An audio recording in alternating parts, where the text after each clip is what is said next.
From studios at the Milwaukee Journal-Sentinel, this is Fourth and State. In this edition, Mike McCabe of the Wisconsin Democracy Campaign on big money in politics. I'm David Haynes. I'm the opinions editor at the Milwaukee Journal-Sentinel. Welcome to Fourth and State.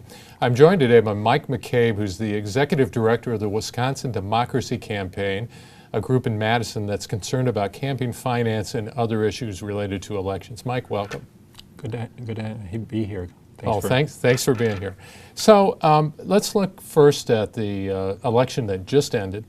And I wondered if, given the fact that lots of big money was spent, both nationally and in the state, and yet you can make an argument that the big money really didn't change anything. Is that an argument against what you've tried to do?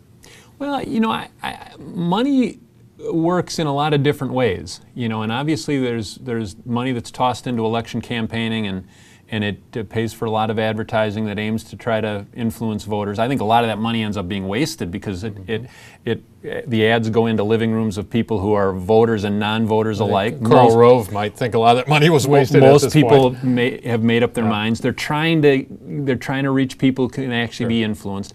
But then after the election, you know, I don't think you should underestimate the impact that all that money has on the behavior of elected officials, because they've always got to be looking over their shoulders thinking, well, you know, what group is going to come after me in the next election? What am I going to face if I take a forceful action? I think what it ends up doing is making all the elected officials more timid than they might otherwise be, maybe less willing to take bold steps, actually sink their teeth into solving big problems that the country has.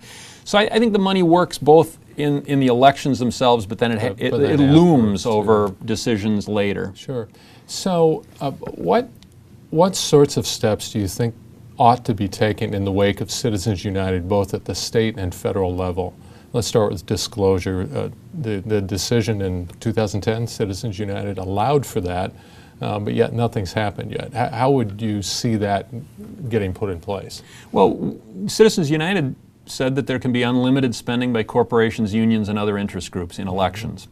Well, Wisconsin had a law passed in 1905 that banned that kind of activity. So, of course, we don't have any disclosure laws in place revealing the sources of money used for that kind of election spending, because that kind of election spending was prohibited for over 100 years. So we now need lawmakers to give us laws that are relevant to the post-Citizens United world, that are relevant to the 21st century and the way money moves in elections. And we don't have those laws, either at the state level or at the federal level.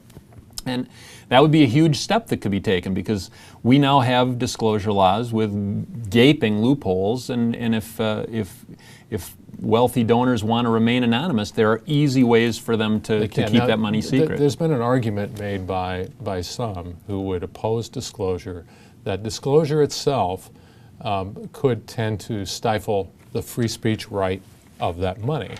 What about that argument? The Supreme Court doesn't buy that argument. Even the Supreme Court that gave us the Citizens United ruling that unleashed unlimited spending by corporations and unions and interest groups, that same court, on an 8-to-1 vote, so it was a supermajority of the court, said that you can have disclosure and that there is no constitutional right to anonymity. If you want to influence elections, if you want to step in that arena and try to influence voters, voters have a right to know who you are. And so disclosure is on very solid ground. What we haven't had yet are elected officials who've given us modern disclosure laws that actually reveal the sources of money flowing in today's campaign. And it doesn't seem like either side, Democrat or Republican, is real eager to do that. So what do you think it's going to take to force their hand? I think it's going to take people forcing that change on them.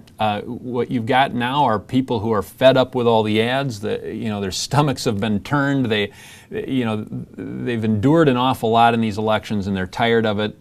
But that frustration has to translate into pressure on those elected officials, because those elected officials aren't going to do this voluntarily. They're going to have to be seriously pushed, and changing the way money acts in the political arena is going to take an aroused citizenry, and I think it starts by having conversations about what's missing in our laws. What else would the Democracy Campaign recommend? You've got a series of steps that on your wish list that you would like to see happen? What are those? Well, I think you start with disclosure, but then I think you have to also account for the fact that we've got horribly outdated, obsolete ethics laws. There's a conflict of interest law that says public officials can't take any action that they would personally profit from or their families would benefit from. There's a gift ban that says a public official can't take anything of value if it might influence their decisions or be seen as a reward for their actions.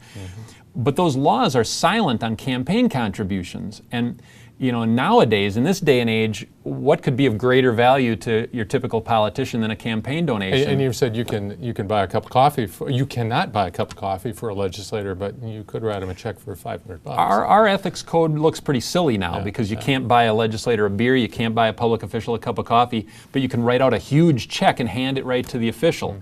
And that's okay. And so these laws now have become almost farcical. That's because all of the anti-corruption laws that helped Wisconsin establish a reputation for clean and open and honest government were written in the 19th and 20th centuries. They are woefully out of date, and they're not at all equipped to deal with the way corruption has grown up around us in the 21st century, or the way money influences the political process. So let's finish with some big numbers. In the recall elections of the last year and a half, I think in the governor's race, it was about $81 million that was spent. How much overall in the recall elections? Counting the 2011 and 2012 Senate races and the governor's race, which was $81 million, we could account for about $137.5 million in all those recall elections. How much of that was disclosed? How much of that do we know who it came from? The candidates had to disclose their donors, but $75 million of the spending was not done by candidates, but rather by interest groups. Of that, 55% of the money was dark money. We could not trace it to specific donors. Only 1% of the money, you could actually see the donors right on the campaign reports filed by those groups.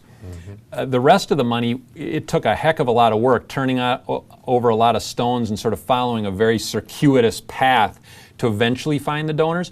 But in 55% of cases, with 55% of the money, you ran into a dead end. You can't see the money. What about the U.S. Senate race? Tammy Baldwin defeated former Governor Tommy Thompson. How much money was spent in that race, candidates and outside money?